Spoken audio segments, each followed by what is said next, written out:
Thank you. So welcome to the Inventors Society. Ernie Butler, so I'll introduce our speaker. It's David McCullough. He kindly come to help us out. And he's the founder and president of Transamerica Microsearch from North Vancouver. And he has over 25 years of database and telephone marketing experience in the high-tech industry. He has a registered method of his own, assembly line selling, which you're going to learn about today. And it's an innovative approach which can be universally applied to all industries. So can we have a round of applause for this? Thank you. Thank you. We're going to go back 100 years. And to a disheveled kind of guy who can't even get dressed without his wife helping. It's a total failure. He's been trying to get a job in teaching, no one will pay him. So he gets a government job. And he works at home at night. And he works on a dream of his. Except his dreams are very, very big. He dreams in universal terms. And in 1905, Albert Einstein, who's a clerk in a patent shop. It's funny we're talking about patents. Especially funny today, because today is God Particle Day. He writes a paper, and that paper is deals with what's called the photoelectric effect. Okay? And in it, he discusses how quanta of light gives off electrons, and begins to explain the problem that light is both a wave and a particle. Now, most everybody has, Einstein becomes a word that everyone has. Even Vancouver housewife reality shows know the word. But what a lot of people don't know, unless you read his biography, which I did by Ronald Clark, I have mine over there. This sets up a chain of events, this one paper, that's actually troubled him for the rest of his whole life. Because what happens from that paper, the dual nature of light being a particle, being a wave, is that it sets in motion what my daughter Chelsea says is the scourge of all science students. It sets in motion the founding of quantum mechanics. And Niels Bohr and other guys like Heisenberg, the uncertainty principle. And the problem with that quantum mechanics is that Einstein was an absolutist. Things could be determined. He didn't think that quantum mechanics was incorrect. He just thought it was incomplete. Right? So he lived his whole life battling quantum mechanics. And he died never having won, because quantum mechanics took over. That is, that the whole universe is probabilistic, not absolute. He was a determinist. E equals mc squared. Nothing can go faster than the speed of light. He didn't like a theory that said we don't know, even looking at something affects it. Okay? If he were alive today, he'd be very happy about the God particle, but he would say he would be questioning why no one knows how to locate it. That's where he was a determinist. So he railed against this. And one of his most famous sayings was, God does not play dice with the world. But unfortunately, he lost that argument. God does play dice with the world. And everything is probabilistic. Even this speech, this is the prelude to this. Even this speech is probabilistic. So what is it? Well, this speech is this. I have two dice in my hand. The odds of my getting a pair is 1 in 36. Great marketing, great technique is not absolute. It only increases the odds. Add this, the odds of me getting a pair are 4 chances in 9. So welcome to God's universe.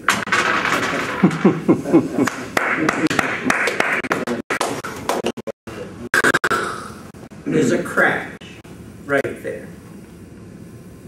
Parts all over. 2 men walk over to the crash, and one bends down, and he says to the other, "Why can't we make steel like this?" He gets up, turns to the other, holding the French car's piece in his hand. The man holding that piece is Henry Ford. And the steel is vanadium steel. And that steel works its way into one of the most gorgeous inventions ever, the Model T Ford. Composed of vanadium steel.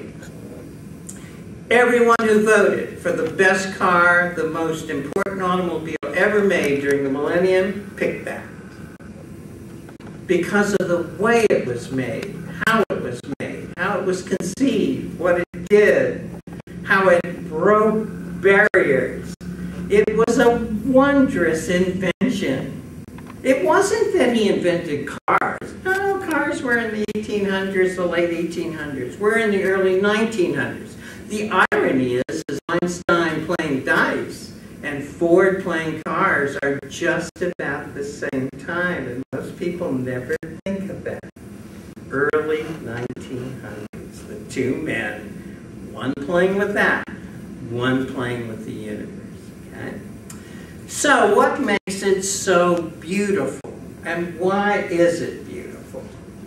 Do I have a clicker? That's okay. We'll go this right. What makes it so beautiful is that it was perfectly targeted to its marketplace. Perfectly. You had no roads, and people didn't have money. He wanted to build something that was so simple, every man and woman could use it. In fact, early Ford Model T ads are actually some of them are very feminist oriented. You actually see ads promoting the use of that car for a woman who wants to do business. You wouldn't think in the 1900s you would have that, but I've seen Model T ads promoting women should drive this to do business. In addition to that, there's so many things about it. The vanadium steel was the hardest known at the time. There was only 1 mill in the United States who could make that steel, and he wanted the steel that the French cars had, so he bought the mill. In an early Model T ad showed vanadium. This car is made of the hardest steel on earth, and you should drive it. But he also wanted a price that was so that any man, woman could buy one. So cars at that time were very hoity-toity, high-level things. Not the average person could have a car. But he wanted a car that everyone could drive. For the masses, he said. So he was actually in a rocking chair watching a prototype of this be built. Okay? As they were piecing it together and starting to build it. And as they can conjure it up, it has things in it like springs that can take any rut or bump known to mankind. The springs in that are almost like wagon wheel springs, so that it could take a knob and not snap or break. It was known for how durable it was. It was perfectly targeted, it was elegantly simple, and it was made in a way that no one had ever made any car before. Cars in the past, before him, were, you would put a pedestal, and you would build that car here, and everybody would run around, and parts would all be here, and everybody build that car on that pedestal. The idea of linearity, straight line, one right after another, never try. Never try. Now, when you think of him in his little car, you think of chassis coming down an assembly line, okay? Because that's our vision of assembly lines, right? But no, you're actually looking at this picture, which is very famous, really does show the first continuous motion assembly line. It's the Flywheel Magneto Assembly Line. And they played with this line. This is actually the beginning, and the end is this way. They played with this line over and over and over again, timing it, timing it, timing it, getting the price per unit down, down, down, down. It works so well. I mean, what I love about it is how simple and elegant and wondrous it is, the things we take for granted. They're sitting there timing this, and before you know it, they're saying, this thing works so good. We're going to put this kind of line everywhere. Okay? So what is it? Well, first of all, it's a division of labor. This person doesn't run over here, run back there, and run all over the place. It's one-to-one correspondence. This person works on this person works on this person works on that.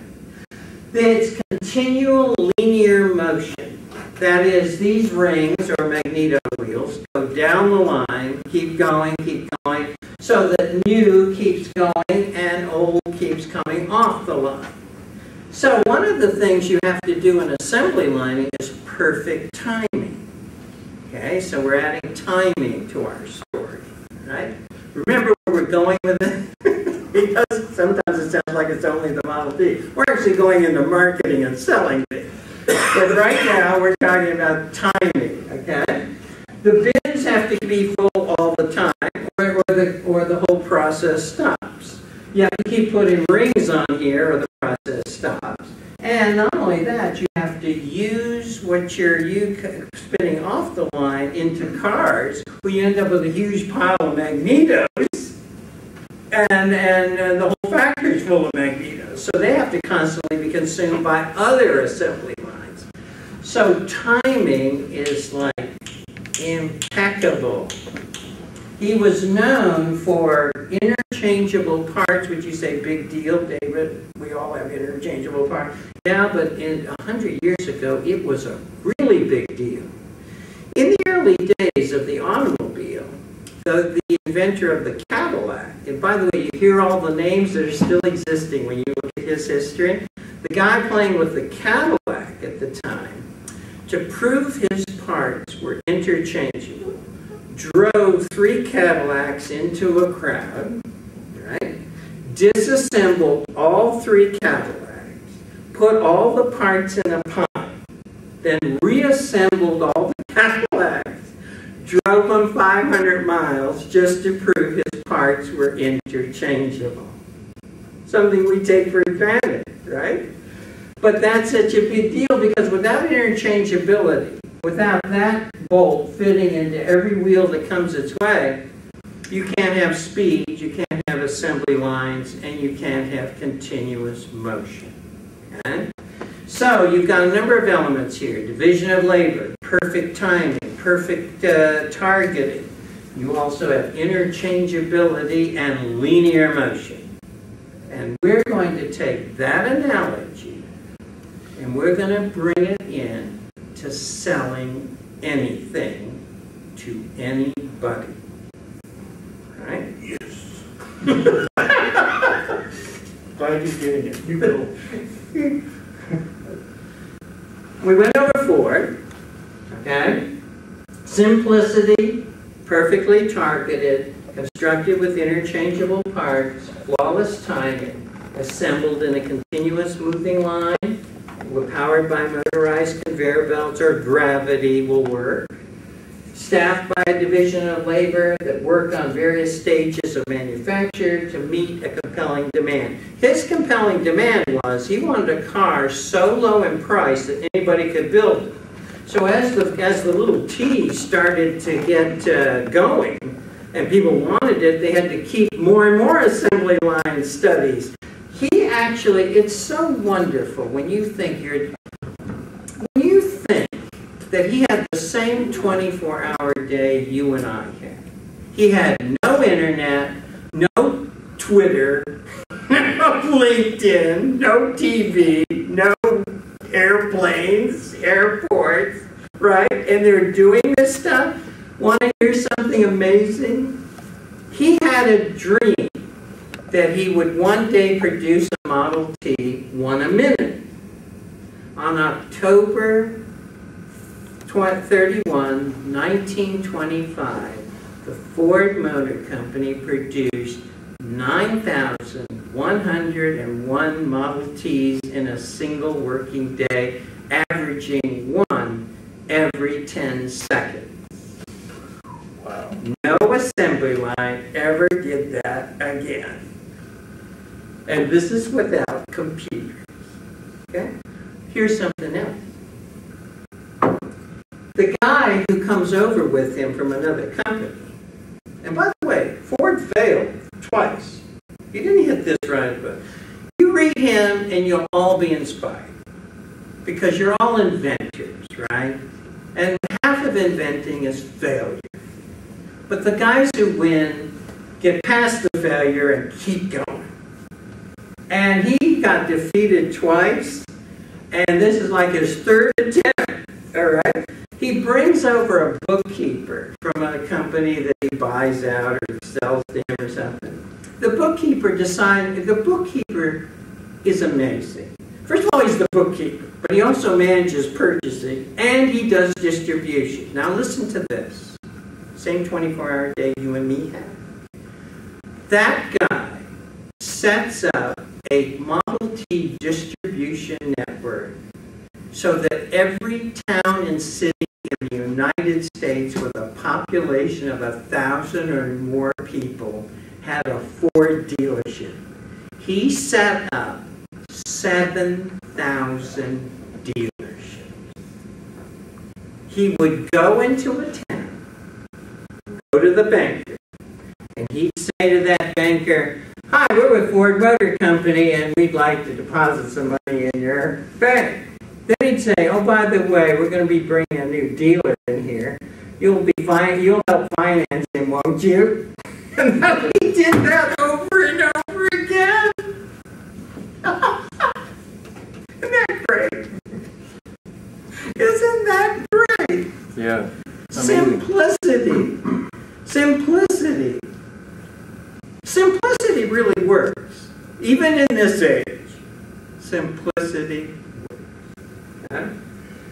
We're going to bring him over here. And we're going to talk about selling and marketing things the way they did their thing. Okay? So we're going to set up simple, creative processes. Just like how simple this little thing here was.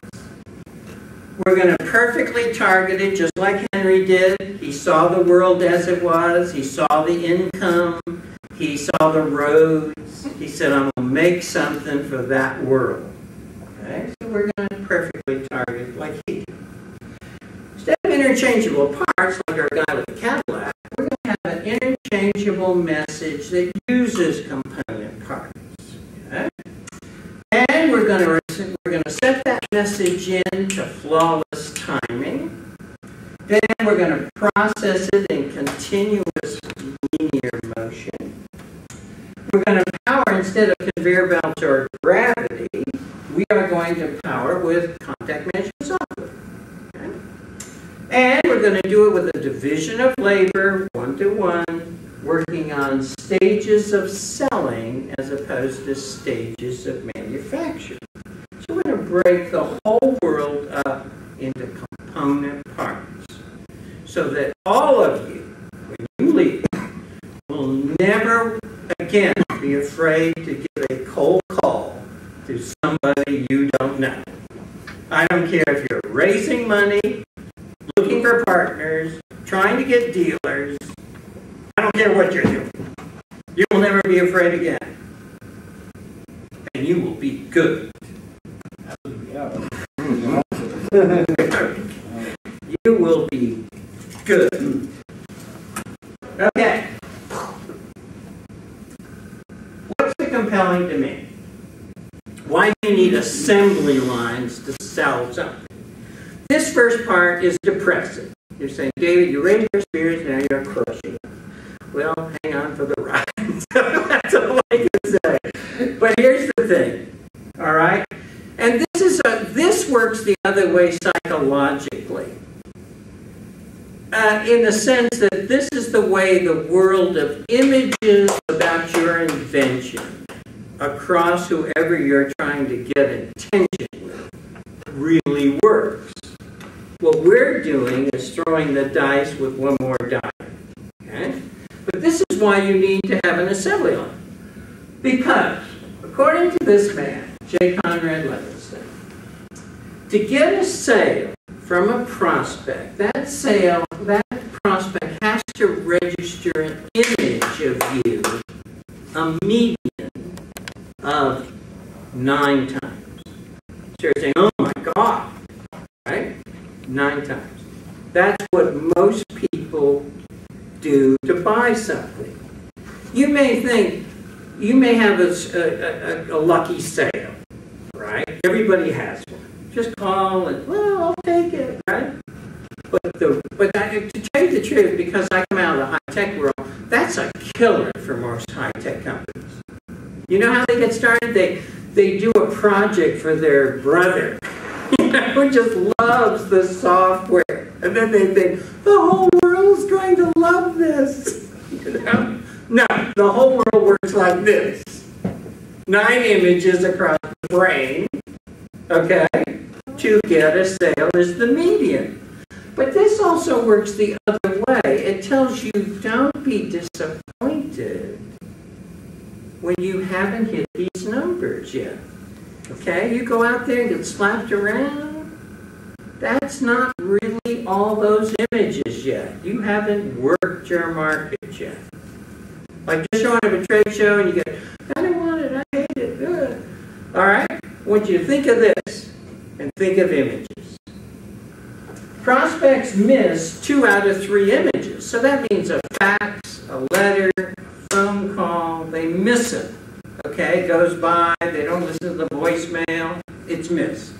So Levinson gives the horrible news that you actually need to issue 27 images across someone's mind in order to get them to see the 9. Because they're missing 2 out of 3. So now when he wrote this in this book here, what was he trying to do? Was he trying to make a law of 27? I named it the law of 27. What he was really saying is that most people give up too soon. They run an ad, nobody answers. They run another ad, no one comes. They run another ad.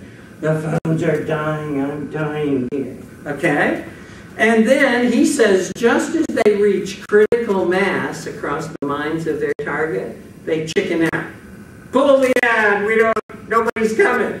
But he says they pull it just as they were reaching the magic number. They give up just as they're right there. Okay? I took it to mean, to use it as a reason why you really have to be efficient in what you're doing. If indeed you have to issue that many images, then it's better to work a tighter market than it is to work an expanded market. There are some people come to me with software and what have you, and then I say, how many can use this? Oh, 40,000 organizations can use this. Do they have the money to work 27 images over 40,000? No. They don't have that. They'll go broke first, right? You have to get your pie down. You have to think niches. Niches. Okay? All right. So, That's why you need an assembly line. Which unfortunately leads to the next button, David's corollary. The object of all business is to create enough favorable images of your product and service over your target audience, unfortunately, before you go broke. Okay? This is why you have a lot of people excited about a lot of things, right? And they can have a fabulous product, but the corollary can catch you unless you play really smart. That means you got to have all cylinders in gear. Okay? And keep in mind, his cylinders are nothing but one person pushing a little wheel to another. So we're not talking about complex cylinders. Simple efficiency. Okay? Okay. Which brings us to this. What is perfect marketing? All right? Perfect marketing is walking through a room full of auto executives. Okay? And as you're walking through the room, you're calling out, paging Henry Ford, paging Henry Ford. Right? That's your message. Everybody will look at you because you've addressed the intrinsic interest of the audience. Right? You walk through a room full of golfers and you yell out, paging Tiger Woods, paging Tiger Woods. Everyone will look at you because you're addressing the intrinsic interest of the audience. So then perfect marketing is to make sure you're walking through the room that's a perfect target. And that you're calling out a message that addresses their natural interests. When everybody looks at you, that will be perfect response. This is in theory, right? You can never hit it perfectly. But that's what you try for before you do anything. That's what you think. Am I walking through a room full of auto execs? Am I calling out Henry Ford, Henry Ford? Because if you are, they'll look. But if you're in a room full of fishermen and you're calling out Henry Ford, they ain't going to look. And over the years of doing this, one of the crucial errors that I've seen made, company after company, is not the message, it's the room, the database. It's who they're talking to. They're wasting those images on the wrong people.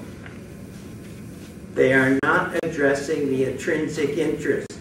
This is very important. It's like massively important. Had this project once. Database full of principals of elementary school. What were we doing? We were doing special education curriculums, right? So we're phoning away. These are the guys who signed the checks for this. Looks totally logical, right? But the databases are skewing to hell. Meaning, we're just not getting traction. Okay? Meaning, my daughter has a saying. She worked with me before she went to med school. She would say of a market, I've got chat, C-H-A-T. That meant they were talking to her. Okay? That she had communication, she had interest, there was give and take. Not necessarily cash on the table, but it wasn't like you were selling rubber duckies to engineers. Right? She'd say, I've got chat. Means they're talking to me, right? So we didn't have chat. Like, we're phoning and leaving messages, and these people are like, you know? So anyway, I turn to my client, and I say, you know, it's logical that you've given us this. And I said, but why did you give us these people? And she said, because they're the ones in our database, they're the ones that pay for this. I said, but what is the, okay, let's pretend something. What is the name of the person who has an intrinsic interest in what your product is. What's that job type? She gave it to us.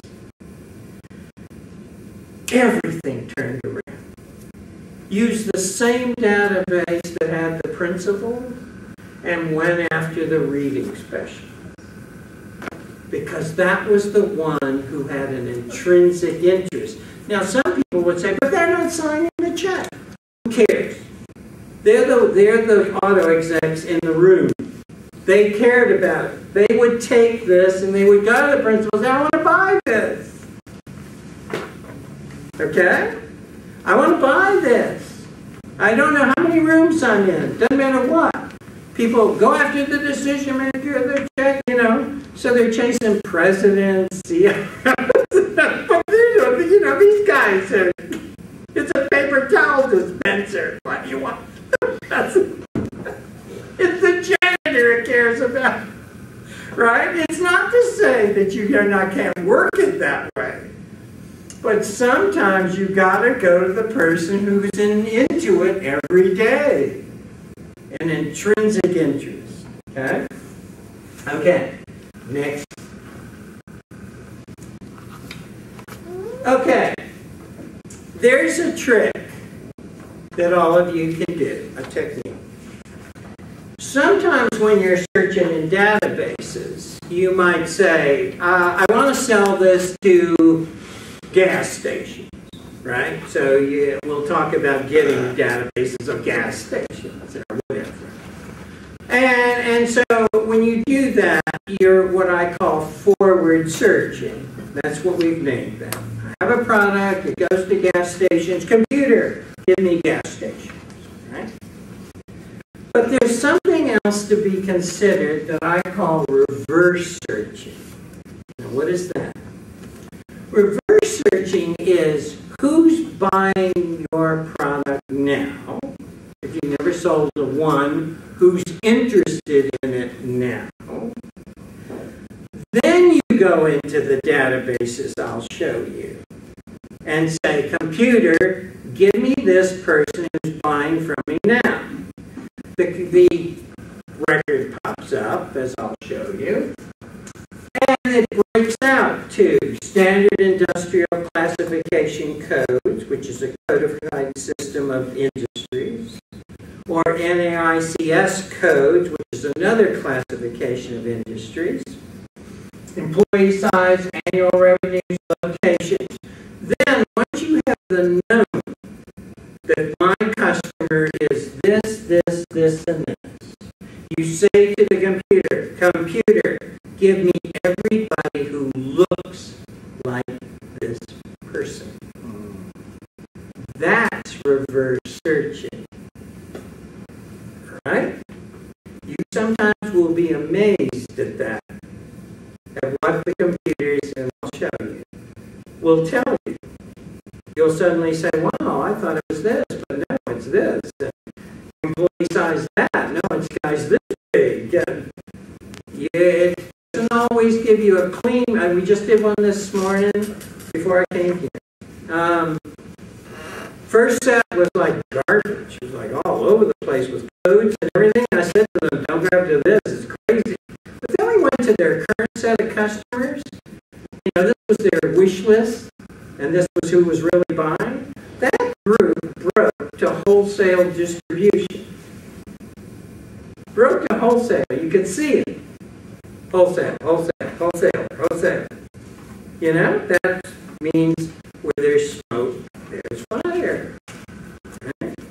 I just sold my first license of my software invention company in the States to one particular guy who pushed it to the company and they bought it.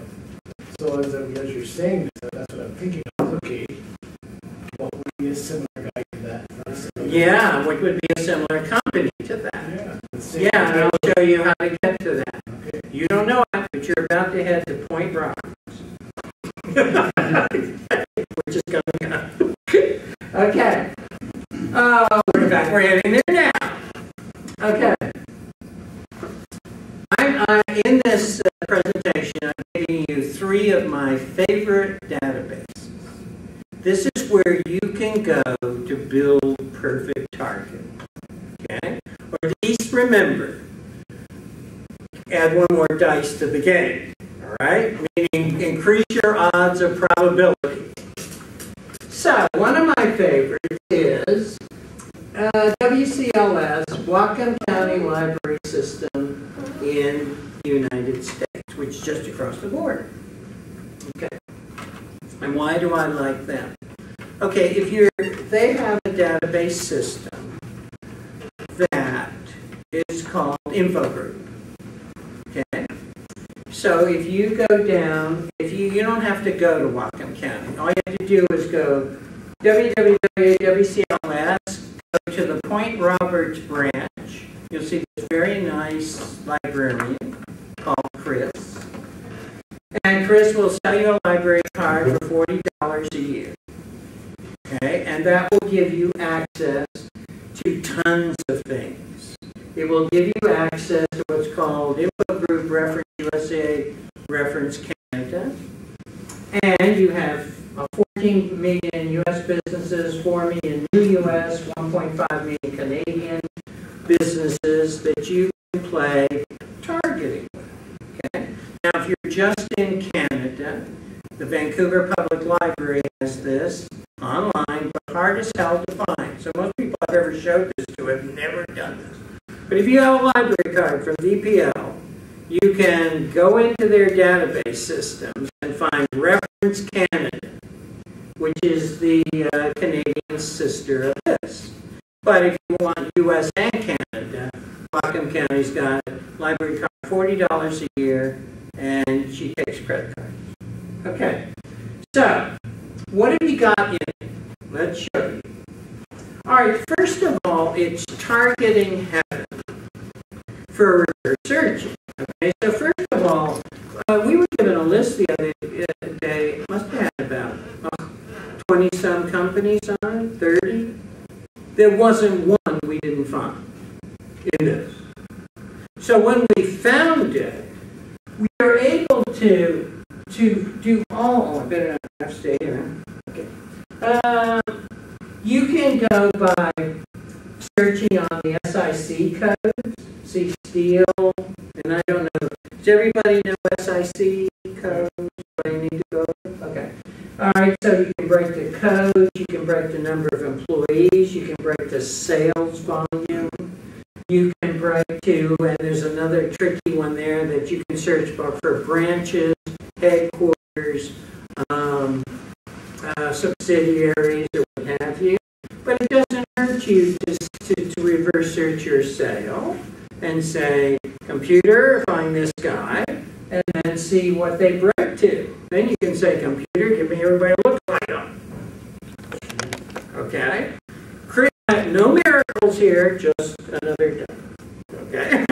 Increase your probability. Okay? Even when people hire me, that's what I tell them. There are no miracles here. Rent the movie if you want. But just an added dice. Okay? Yeah, but it's better than flogging the wind. At least it really makes you think. And there's a gorgeous site called, which I don't have in here, it's called NAICS.com, which is this code here, NAICS, and that's got the complete directory of the SIC codes and the complete directory of the NISC codes. So I told my client today, I said, I don't want you to, when we grab all this data for you, by the way, you can make spreadsheets on this. You can download 50 records at a time, but that's it. You have to glue them together. Okay. You can search on at that one, at that website. It breaks down the whole code. So, for instance, 5,000s are wholesale durable goods, 5,100s are wholesale non-durable goods, and it just starts to make you think about getting perfect targeting, getting your niche down, so you're not just flailing.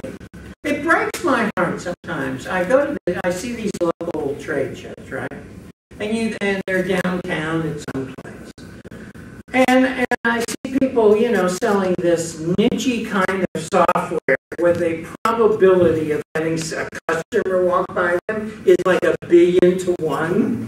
Do you know what I mean? And that's because they haven't thought Who's my target and will they pick that show? You know, you just think, fly it out there, spend 3 days getting ready for this thing, $1,000 to ship it in. But what are the odds of their golfer, you know, coming by when they're calling out, Tiger Woods, Tiger Woods? You know what I mean? You have to think targeting all the time, or you spend money like crazy. Small niches are better. That way you get more niches. Okay, but we'll go here. And so you can see here employee counts by ranges. Okay, and we keep going. And then it breaks so pretty. This little thing up here begins to tell you what the mother company is, and then what the subsidiary is, and then all the little babies. So for some companies where you've got all these retail outlets, but you've got a big holding company, that little button there breaks it down. It's quite amazing. It's beautiful. I mean, it saves you, it makes you think about the room full of auto. Okay, so next, this one, I'll bet you for some of you guys, this is like,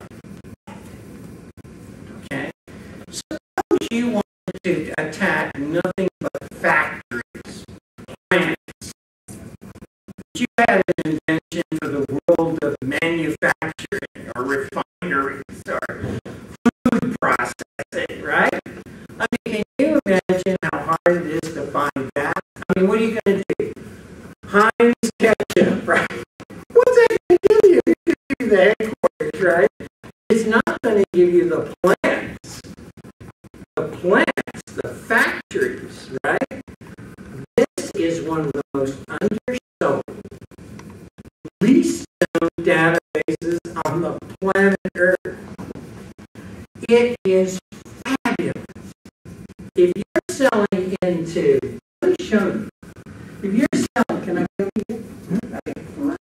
All right, if you're selling into power, transmission, oil and gas, petroleum refineries, chemicals, pharmaceutical, biotech, metals and minerals, pulp, paper, wood, food, and beverage. I'm actually not going to believe it.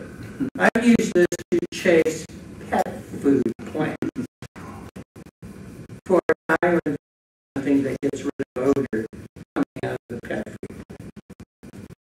Can you imagine how hard that would be without this? Like, shoot. Okay. Industrial manufacturing, it is so, and look at the factories here. I mean, not only that, click again, it gets better. It breaks them down as to who the parent company is, who the plant owner is, what the plant address is. It's like amazing. And watch the next button, you'll think, look at this. I mean, you couldn't ask for anything more.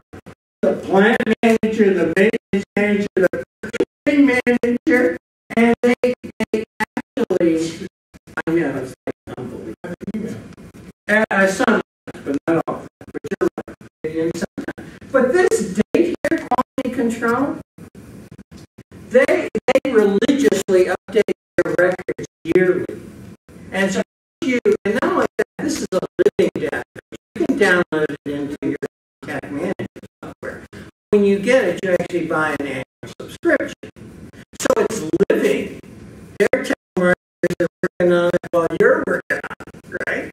And if you get into trouble with this, like you can't, you call me and say, hey, he's gone and Web Deloitte, right? You can call them up and say, can you fix this plant? And they'll do it. No extra charge because you're wow. It's like amazing. Do you know what the annual fee is? Yeah, I've seen quotes like $4 a plant. But that's a plant. Okay, that means you get these big guys, right? They don't count each guy. They just count the plant. They're very good. I mean, they save you the $4. You couldn't. I mean, this is impossible, right? True. I mean, just gives you a fighting chance. Remember my dice. No miracles here. Just I'm adding another dice to probability. I'd rather go this way. In fact, I do go this way. Anybody comes to us and says, we're going into plants, I make them. I set up. Now, we ain't going into the plants without this.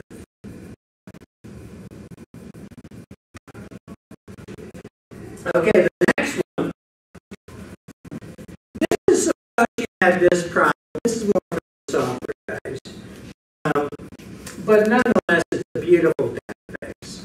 And I've personally done giant corporations on this one. And it's the problem of, here's an example. This guy had invented a piece of software that only worked with an IBM database. It's called DB2. Okay? So, he had DB2. I refer to DB2 again. So anyway, this was years ago, and he said, I knew of this database when he came to me, and I said, no, sir, these guys can identify everybody who's got DB2.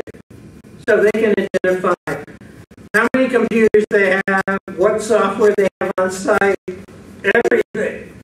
Okay, like you wonder, how do they get all this info? But like everything. For instance, I work in the engineering industry and they use an expensive engineering software called SolidWorks. Solid, yeah. SolidWorks. Solid, okay, SolidWorks. For three-dimensional modeling. So, I mean, could they find... I believe they can. Oh. I believe they can find SolidWorks. They should be tracking that, but I can't swear to God. But if you found and said, you track SolidWorks installation, they'll answer yes or no. And then you can start, you got to play the same reverse searching. Oh, by the way, these companies that do this kind of stuff, you go to them and you say, I'm interested in a database, right? And I only want people just like X, Y, and Z. You know what they'll do? And I have never had anybody charge me for this. They'll take your ABCD and you say to them, can you run these through, see how they break out, and then let me know because I need to buy more like them. They'll do it. Most will do it. Most will do it. And the info group, you do it yourself. This runs, last quarter, and I haven't used it recently, about $2,000 minimum. Okay. So you do that, you know. But then you add up a group doing other things. It's worth having a check. It really is. And I have found General Motors, Ford, Caterpillar, Boeing, Lockheed Martin, all of them. And I'll tell you, without them, I would have shot myself. Because by DB2,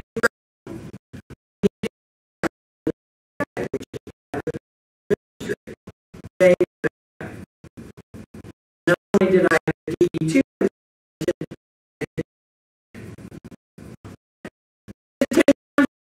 when you're fucking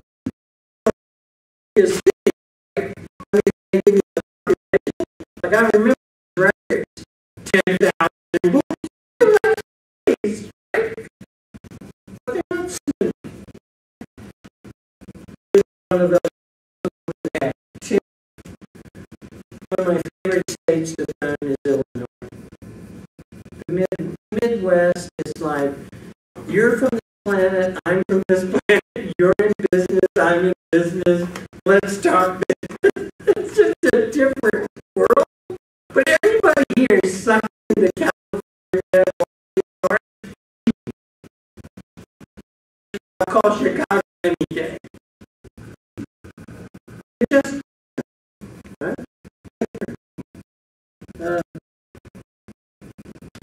I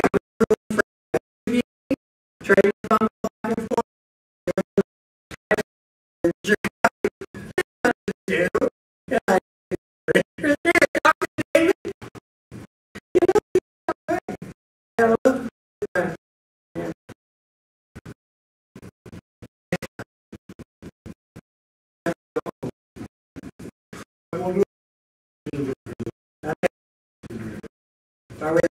right?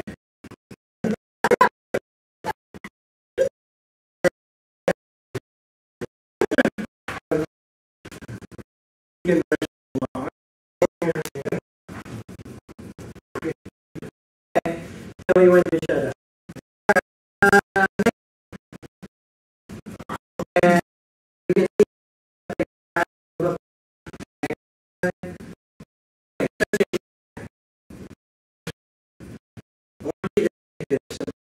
Remember, I said you go through a room of objects. They always teach you with their intrinsic nature.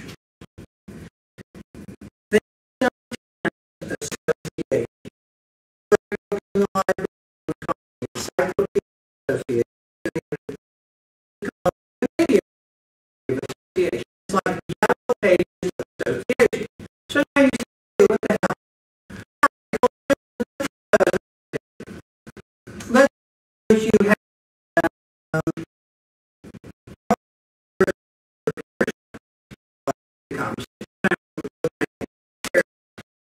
okay, you can do forward reverse searching, go for repairs.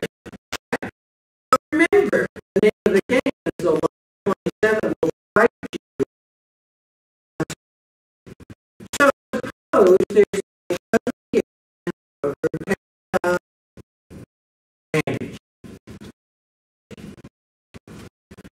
It sometimes pays you to give on edge because you can get 20 pages of it.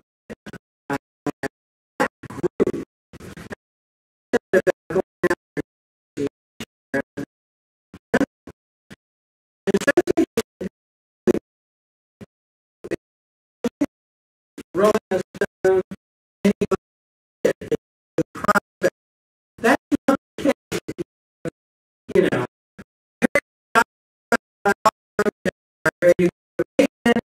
each one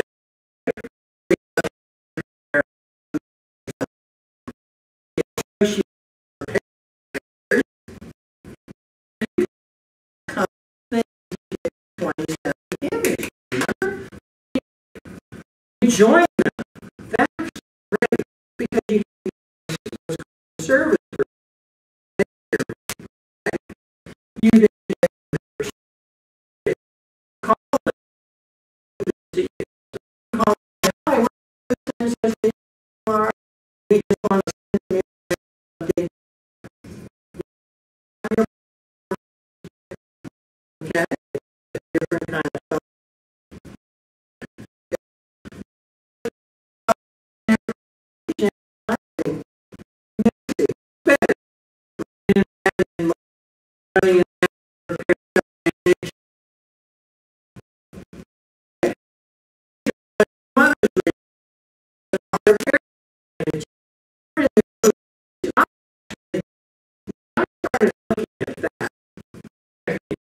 I call actually an association for this, and he said,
and they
One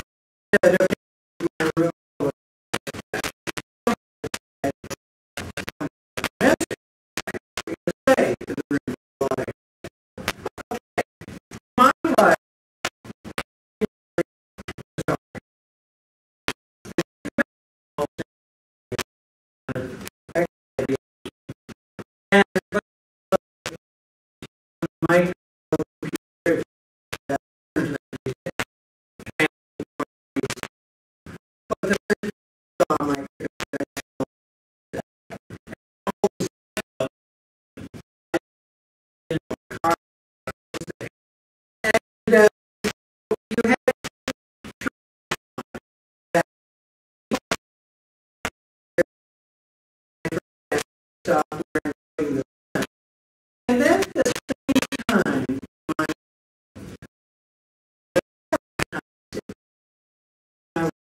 the early days,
that it's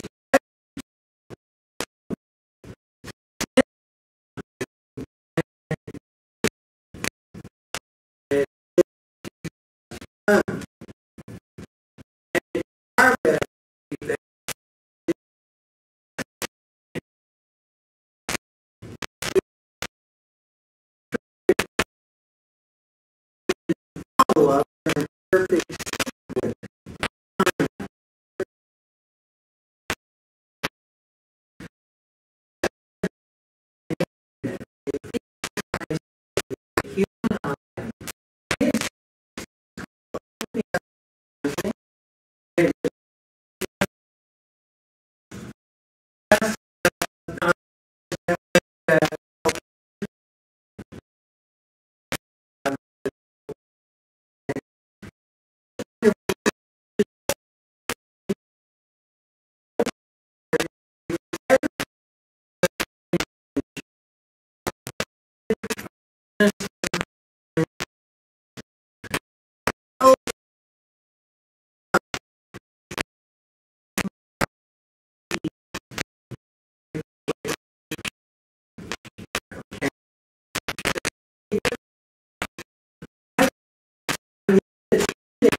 of things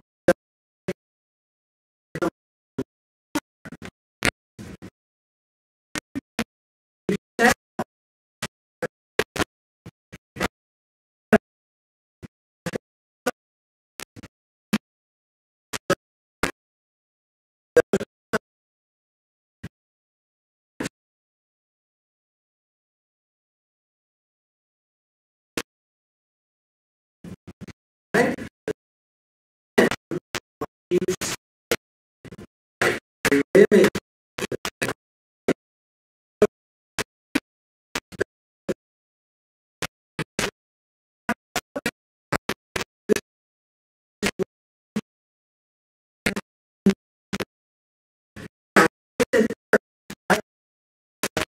and I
to follow up.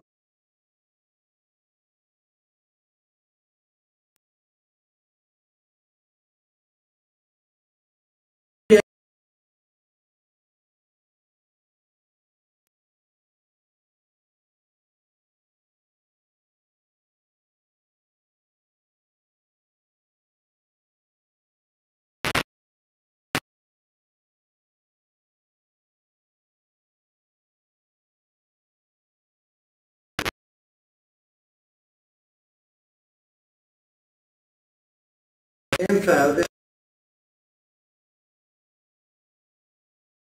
that is before you. Let me explain. And I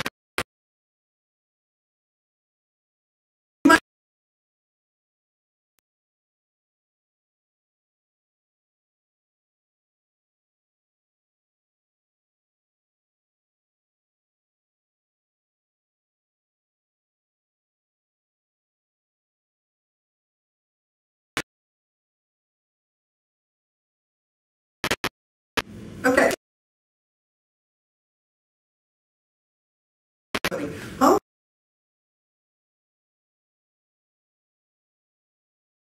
Can't do to absorb. Done very. I can say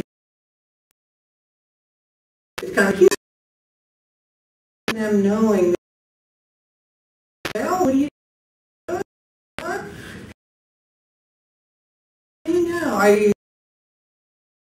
maybe next year agency called next year. Okay. That was the find people to test drive them. When you do it,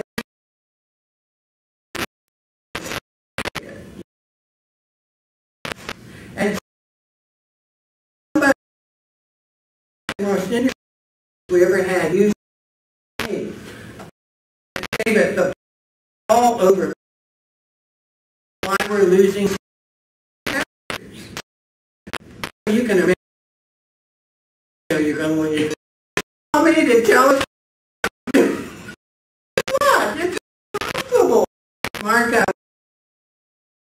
She said survey. I said, well, I believe in research. And question. I fell. Yeah. Great.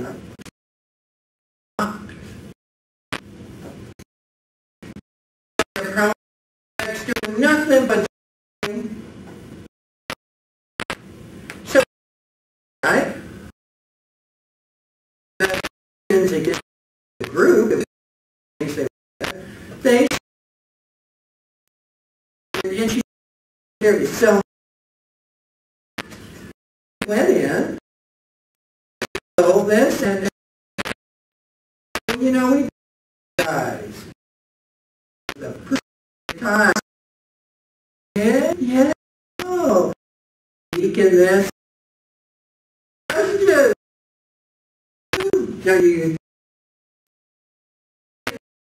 so like in grade to say we serve it. So in town, I'm going to let you guys. Can use method of this twice. Is of these German drug up to know which this urgent of this thing. Now more up mention the comparison was better blah and prepared online survey. Fair enough. and still that. Here's the thing, because now, no, how in the front desk, all in company, this, offering on it. Now, normally, sit there, right? For the place, relieve the problem of just, I have a one thing. Great. Give it to you. It goes to program center, right? But you're all surgeons on the phone. Worse than my. Yeah, not possible. It helps you with the call. We don't even use it. Come in. You're so and so. Your CFO. And if the last thing I talk to her, no, I want that.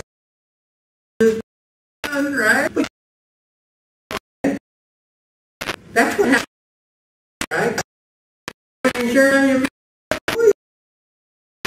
you know, you don't look gentle. Okay. I guess you guys can go. Are you? I have no voice. We're so close. I think we're. Okay, then. The problem with school information into school, they wanted to, and this is about trying to, well, states were good. What we're hoping we did, we find out just the big question was, are you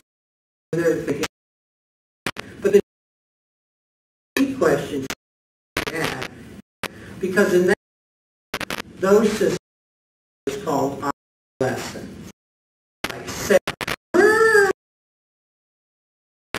people rip in 7 years, right? You know, when they're ripping, rip them. We cut a school district out, you know, doing nothing. And we would say,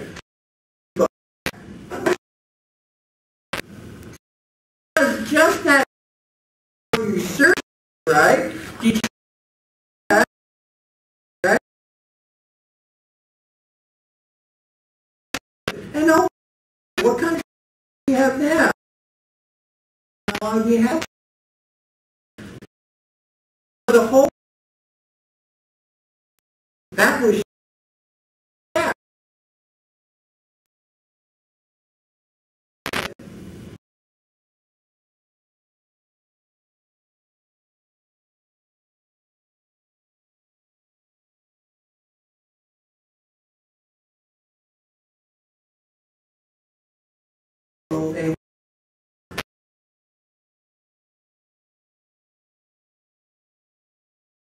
And so we get